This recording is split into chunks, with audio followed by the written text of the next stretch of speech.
So I got a lot of questions, actually, more than I thought I was going to get. So All right, let's go. I'll go in order that I got them from the students. I'll actually do the students that are on here now listening. Okay. So the first one I got, what would you have worked on more when you were younger, knowing what you know now? I would have worked on more of the process behind the ball. Again, I would say do stats from a younger age, just so you know what to really work on instead of just going to the range and kind of beating balls and stuff like that. I used to do that all the time. I'll definitely change the way that I practice. So it'd have to be more efficient, more specific to what I want to get better at, and just make it more to suit what I need to get better at, if that makes sense. Yeah, good. Can you So hear me clearly? No. yeah, that was good. So I'll just jump in, Aaron. Next question. Yeah. You good? How was practice I'm today? good. How was practice today? It was good. It was just freezing cold. It was like 40 blowing. I was like, yeah. No. Yeah. What about, was it wind, like playing in the wind, or you were on the range, course or range? No, so I had the meeting at 1:30, and that lasts like an hour and a half. And then I went out and just did short game, and I hit a few. Yeah, I spoke to Zach after the meeting. He was quite pumped. He was Oh yeah, he excited. texted me. He's like, "This is gonna be awesome." I was like, "Yeah." Okay, next question. So one of our students wanted to ask, what were you thinking when you hit the ball in the water on 16? How did you overcome that, and how did that help you eventually win the tournament?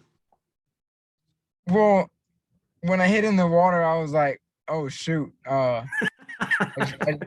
just hit in the water, but then I thought to myself, I was like, "Okay, you can't make a big deal out of it because then you could throw yourself out of the tournament." As soon as I hit in the water, I was looking where the drop zone was, looking the best way I can give myself a chance to make bogey, and then I just focused on the next shot. You have to, because it's done. The shot's done. It's in the water. You can't take it out of the water and replay it. So you got to just move on to the next shot. So as you were walking down there from the tee shot, it lands in the water. As you were on the walk, what kind of things were you saying to yourself? Just stay calm. I mean, I said it's not the end of the world. Just focus on this next shot, and try to be as positive and just. I was nervous, obviously, so I just had to stay calm and breathe. And just once I knew I had the next shot on the green, then I was good to go. Awesome. How is college golf different to junior and high school golf? It's just overall, it's just better. You got all the coaches, all the schools there. It's a good environment. The competition's better. The courses are better. You just like your game just steps up another level when you step into college. You don't have to change anything to your game. You just gotta play your game, but it's like everything just gets better and it just makes your game better. So like the environment around you changes, right? Yeah, I mean, everyone is more like there's a team, but then it's like, okay, you see all the schools and it's like, okay, this is like a bigger deal in a way, and then you train your mind to like prepare and play your best, and it's just fun with all the teams there, and it's a good environment. So awesome. On college golf again, and this was with a student I was with today. He wants to know, like, what was your recruitment process like? Oof. So that wasn't easy. That was yeah. So Aaron, if you can talk it through from the start, and yeah, just because it wasn't easy for you to get recruited, right? It wasn't like there was hundreds of people like knocking at the door saying, "Aaron, we want you." Right. So I pretty much came from like having no offers, going to like a D2 or just anything I could possibly find, because my tournaments, my ranking wasn't the best. I was playing bad in Hurricanes, which was like the worst tour you could think of. It was like not even good. And then I turned down whatever I had at that time, and I just stayed patient. And then started playing better, and then some schools reached out, and then I bet a lot of schools are regretting not recruiting me now. Couldn't agree more. What when you turn down those offers and then you got to go play, and now you've got to back up that action with some results, how did you manage to do that? I mean, it wasn't easy. There was a lot of pressure. Like, I was like, I don't want to go to the school. So I just thought to myself, all right, let's just keep going, trust the process.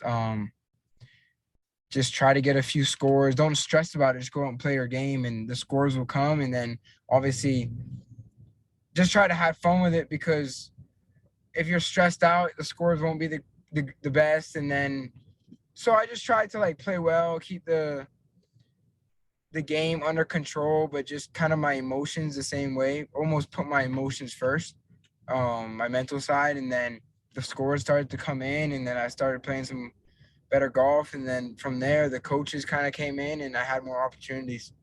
Would you say there was a particular moment you had a few D2 offers, smaller D1 offers, you always felt like you were a better player, but those coaches weren't looking at you? You turned down those offers, you were patient. Do you feel like there was a moment when it clicked? Like, was there a certain set of results or a certain time period when it kicked in? I think summer of, when did I commit? Summer of 2020. Summer of 2020, that summer, I played really well. Like the North-South, some AJGAs, and then from there, it just like all the coaches kind of started talking, UNLV, some other ones. And that was when it kind of clicked, and I was like, okay, I can kind of ride this out, see who else wants to kind of talk, tell this coach I'm talking to this one to get others interested. And then from there, it was kind of in my control. But then because of COVID and coaches not being able to like watch you, I just took what I had, and I don't regret it one bit. So do you remember when you led that AJGA standing on the last? Oh yeah, and I hooked it out of bounds. And well, first of all, you hooked it out of bounds. Do you think that helped you now in any way?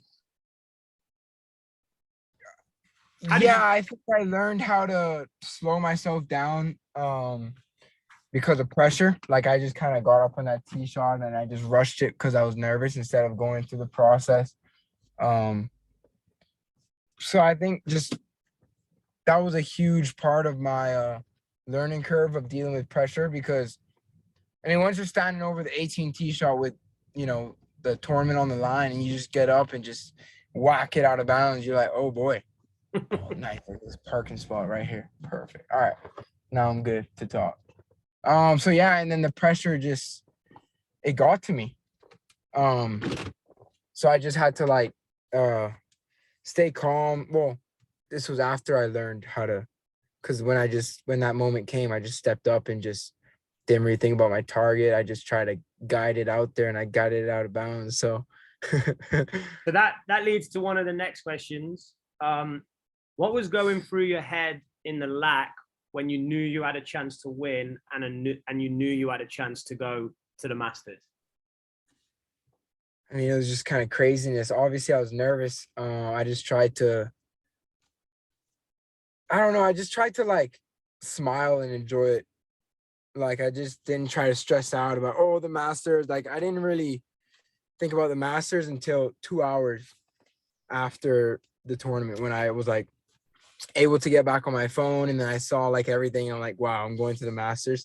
So I think during the tournament, it was just down the stretch, it was more nervous, but I tried to put the nerves into okay, I'm just going to enjoy it, kind of change the mood of my body. And the things that you learned from the AJGA when you led and you were on the last hole and you hit it out of bounds, slowing down, deeper breath, picking a target, seeing the shot, did all of that come into play? Oh yeah, I mean, no question about it. Even when I hit the shot into the water on 16, I still took my time on the next shot. I didn't rush into the 60. It was a 90-yard shot, but I didn't rush into it because I knew I had to make bogey, give myself a chance, and then that's it. I mean, especially for me, I tend to just rush like my swing when I'm nervous. So I try to slow it down as much as possible. Awesome. A great question. One of the best. Can you hear me still, Aaron? Yeah, I just had to turn off the Wi-Fi and put on my data. Sorry. Okay. I'm there. I hear you. What was your motivation to start playing golf? And that, by the way, is from one of the youngest people listening in here. So it's so cool. kind of why I started playing golf? Yeah, what was your motivation? Well, I saw my brother playing in a tournament in Cayman, and I was like, oh, this kind of looks kind of fun. And then my dad took me out to go watch. And then obviously being a younger brother, I wanted to go out and try beat him. And then from there, I just started playing golf. And then I got pretty good pretty quick. And then it just stuck with me. What and what's your motivation now? Is your motivation still to beat your brother, or is it kind of shifted? No, it kind of shifted to being the hero or the face of sports and golf for the Cayman Islands. So now it's a lot more motivation and pride on my back. Yeah, so explain that. Why do you feel pride and things like that? Just because like not many athletes or sports in general have made it like successfully in anything out of Cayman, any type of sport. So now that this is like a pretty big deal, it's like the governor and say all the high class important people of the Cayman Islands reached out and are supporting me all the way. So it's like, okay, now my country is proud of what I'm doing, so I just got to keep it up. Awesome. So anyone else that's in here, if you want to ask another question, just throw it into the chat. I have a few more. So okay, yeah. How fast do you swing the driver? How far do you hit the driver? And what is the best way to get swing speed? Well, I probably swing on average maybe 118, 116, 117, 118, around there. I don't actually really know because I haven't looked to track my numbers in a long time. Probably 300 average total distance, sometimes further, sometimes less, depends on the conditions. But I don't think distance is the most important part. I would definitely strive for accuracy instead of trying to whack the ball. I wish I would have learned that like when I was younger, to kind of just, instead of just swinging out of my shoes, to swing in more control. So I would say to whoever asks that and whoever wants to answer is you don't really need to focus on, unless you like really need the distance, then you can try get swing speed. But you got to do it the most efficient way. And that's like, say, speaking to your coach on how to get speed the most efficient way so it can be consistent instead of just swinging out of your shoes, losing balance. But I would just strive to hit the fairway and hit it straight. You've done a lot. You've done a lot of work in the gym, right? Yeah, because that's like everything I need to work on now. It's not the swing, it's my body. So if your body can move better, it can be more consistent and put the club in better positions. So good. What does a workout look like for you? Because to be honest, the team core, a lot of them are very, very good at getting in the gym. And we have an awesome fitness coach that these guys see. So what's your workouts? If we had a workout this morning, are you talking like individual or should we do a team UNLV workout? Either. Take us through both. What goes on at UNLV? Is it early mornings? Yeah, it's at 6 to 7:30.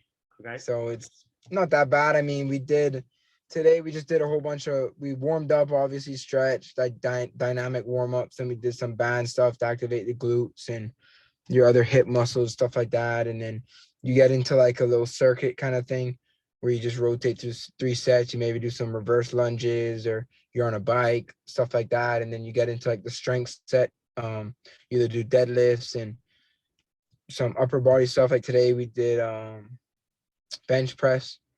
Then after that, we did another circuit where you just rotate to 3 different stations. We did like some sideways shuffles, some core stuff, and the bikes was in the second one, not the first one.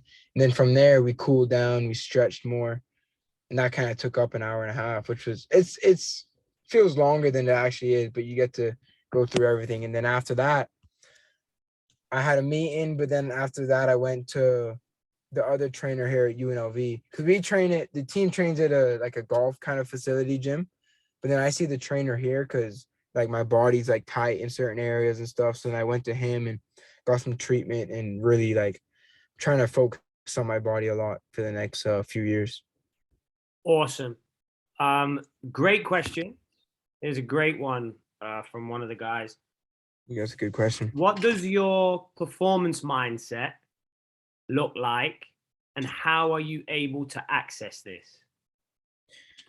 So you kind of mean like how I practice to perform the best, or how I just prepare to perform the best? No, I think your performance mindset. So like when you go into a tournament, right. Where are you placing your focus? Like what's different? So when I go to a tournament, one, it's whatever shot I have in the bag. If it's a draw, hook, slice, fade, straight, whatever, you have to play what you have. Like you can't tinker around. You got to know, like, you got to have a good strategy for the course, but you got to get into that scoring mentality. Like whatever you got to do to get the ball in the hole is, you got to know where to miss it, stuff like that, get the green speeds, but it's just being disciplined and scoring.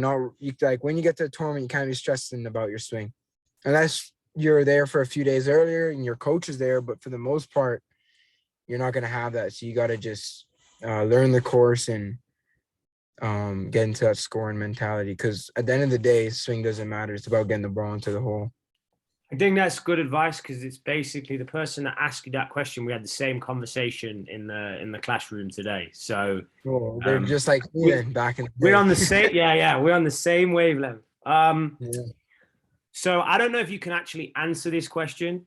Okay. So Max, who asked this question, is one of our older students as goals and dreams of going to college.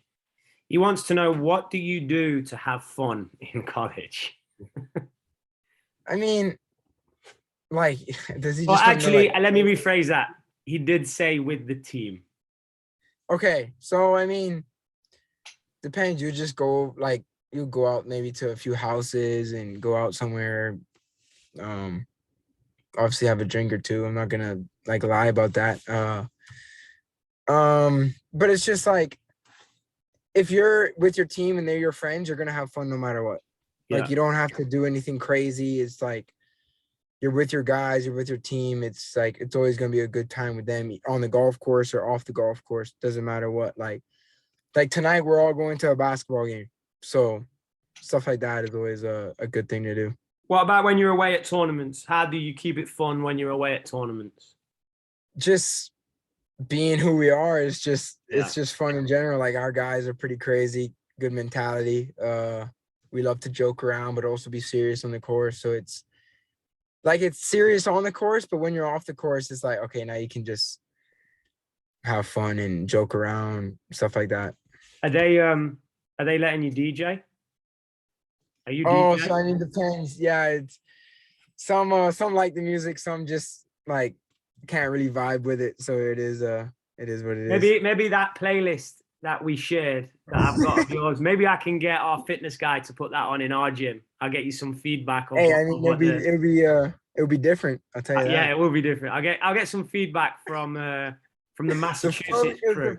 The Froyo playlist. The Froyo playlist. That's the one. Got that right. So a couple more, and then we'll let you go. I obviously show those videos of Ozsphere, pre-shot routine, and Jordan Spieth. So someone wants to know like what your Ozsphere is. What do you do at each step, or just the main parts of your routine? And then they actually say, on number 12 at Augusta, will you try and hit a fade to the Sunday pin, or will you hit it to the middle of the green? I mean, they're pretty confident in you, right? They're thinking that you're going to be there playing on Sunday. So that's awesome. So it depends on the. Yeah, I mean, when I'm there Sunday, I will be going probably middle of the green and two putting. I mean, I still have to be better at my pre-shot routine. There's sometimes I just get sloppy and I'm not like disciplined, or I'm not like precise in what I need to do to get the feels and the target. But for the But most what are part, the I just key try to. things for you? What are the key parts? Like you've said there, feel, target. So how do you feel it? How do you get engaged with the target? You've talked about breathing before. Where do you breathe?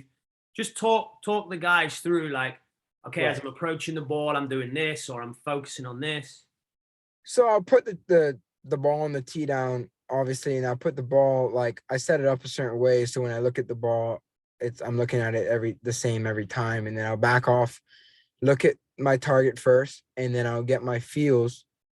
Like, and then I'll do like two or three practice swings, one kind of slower, more like really smooth, feeling out what I'm trying to do. Say hit fade, like feel fade or feel this, but I'll still have the target in my mind. Then after a few practice swings, I'll look at the target, and then I'll walk into the ball looking at the target. And then from there, I just set up and look a few more times and then go. And when Which you I need to go, get better at, like being more precise on my target. yeah. And when you go, are you holding the target in your mind? Are you trying to create a feel? Are you focusing on your breathing? Like what is it when you go? Yeah, so all right, let me go back. So after I do the practice swings and I look at the target, I breathe. Yeah. And then when I approach the ball, I still breathe. But then once I'm over the ball, it's just I say to myself, commit to the swing and to the target. Like it's committed swing to the target, if that makes sense. So it's kind of a feel to the target. So you're using both. Yeah. Yeah. It's I try to use both. And by the way to everyone on the call, when the first day that I ever worked with Aaron, he had no like zero pre-shot routine, like none. None. It was like hit it as hard as you can. And hopefully it Oh, stays on the planet. I So mean, like sometimes, like depends how I'm playing, but sometimes I'll just like, this is me being honest. Like if I'm just rolling, I'll just like tee it up, have a couple swings, have my target, but I'll just try to hit it like just hit it straight, like just hit it straight, aim straight. well Depends how it's feeling. some days it's easier than others, right? Right. So when it's easy, I just get up and do it, right? But when it's not easy, that's when you kind of have to go through Or when you're under the that pressure, that's when yeah. you really need that routine. Yeah. Okay, so a couple more and then we'll let you go. Um, oh, do you keep stats and how do they help you? You've kind of already answered. I do stats, and then obviously they tell you what you really need to work on. So that's pretty much it. Have you always liked doing stats and always been committed to stats, or was there times when you struggled to put them in? Because Oh, this there year, were times I didn't even want to do it. Like it's just, but you have like it's just because for me, it's like I can play around and I can sometimes it's like I'll play around and I'll do the stats, and then my stats will tell me completely different thing to how I felt out there. But then so that could be a good thing, but then it's like sometimes I already like I play around and I already know, okay, this is what I kind of need to work on. Um, but always do stats because you just never know, and you could be hitting it bad or hitting it, say, approach not you think isn't good, but it's PGA Tour average. So then you just can't really complain about that. So that's why you do stats. yeah, that's a good point. You get educated in what actually a good shot is.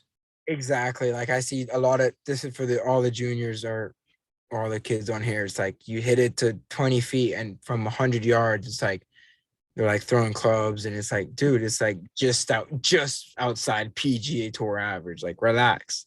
Yeah. You got like it's a better shot than you think. The pros, they don't hit it much better than say college players. They just hit it in the right spots, know how to manage their misses, and just they play like boring smart golf, and they make Aaron, putts. I wished we had like a video of me coaching you 2.5 years ago. I wish, because how I'm far so you've sorry. come is unbelievable, and that's what I want everyone on this everyone watching this video and listening to this. Like some of you on this will be as good as Aaron was when he was 15, 16 years old. So to hear how he's evolved and the changes he's made is good. So one more question, Aaron, then we'll let you go. I know you're going to a basketball game. This one says, congratulations on qualifying for the Masters. What are you most excited about? And will you be playing in the par 3? So I most likely will be playing in the par 3. Wow, man. Woo! uh, I mean, yeah, it's just the whole week I'm looking forward to. Not like maybe the whole week itself, the environment, kind of handling my pressure and see if I can push my game through that pressure to play well, and just meeting all the pros, getting to learn the course and learn information, and just advice from them. So that's going to be pretty cool. But I'm excited for the whole week. That's a great, I mean, that's probably one of my favorite answers. Like, you're inviting the pressure. You're looking forward to it. Let's see if I can stand up to this. Bring it on, right? And I think it's going to be insane. Oh, hang on, we've got one more question on the chat. When you go to the Masters, Aaron, who do you hope to play with the most? Well, probably like Dustin Johnson or Rory McIlroy, probably. Yeah. Or a past winner, so I can just learn what they're doing, or just a top 10 pro. Is Tiger in or out? Do we know? I don't know. I mean, I just want to be on that putting green and Tiger comes up to me and be like, "Hey, let's go for a practice round." So. Oh my God. If I'm there when that happens, I might pass out. You're gonna be like, you'll have to step over me. You'll be like, that's gonna be like, you'll be like, I don't know this guy.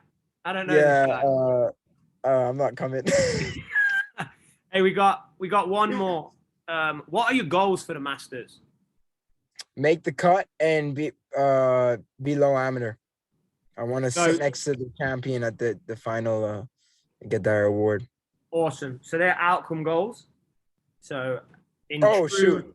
Yeah, no, that's good. We want the outcome goals, but I want you to educate. Let's say how I'm gonna get there. Yeah, what are your process goals? Just, I think, obviously I need to deal with pressure more on my nerve. Like, I'm gonna be nervous, so it's just handling that and being able to try and swing free out there, just playing my game. So what tools would you use? Like, what's important to you in the pre-shot? What between shots? Breathing and tension, because sometimes I get really tense under pressure. So it's maintaining the same tense level throughout the whole swing. And obviously just staying committed to my target and swings and feels and that kind of stuff. But it's like my breathing and not getting so tense to allow me to swing free, and then obviously go out and just play my game, play smart, and be disciplined on there. Because like the whole goal for that week is just gonna be like honestly middle of the green and just work on my lag putting for the next 2 months. That needs to be dialed in to make those tap in pars. So awesome, man. Yes, Aaron, sir. Enjoy the basketball game. I know everyone from KOHR, they were cheering you on in the LAC when no one even knew who you were and no one had spoke to you when I stopped coaching. Hey, so they might see you at the Masters. You never know, man. Yeah. I just got to figure out a few things with the tickets, but there we go. I'm looking. If you take me, I'll be there. I'll run there. I'll set off now. I'll start now. So Aaron, have a good evening. Yeah. Thanks again. Thanks for your time. Appreciate it. Like, thank you for the questions and stuff. Yeah. See you, dude. All right.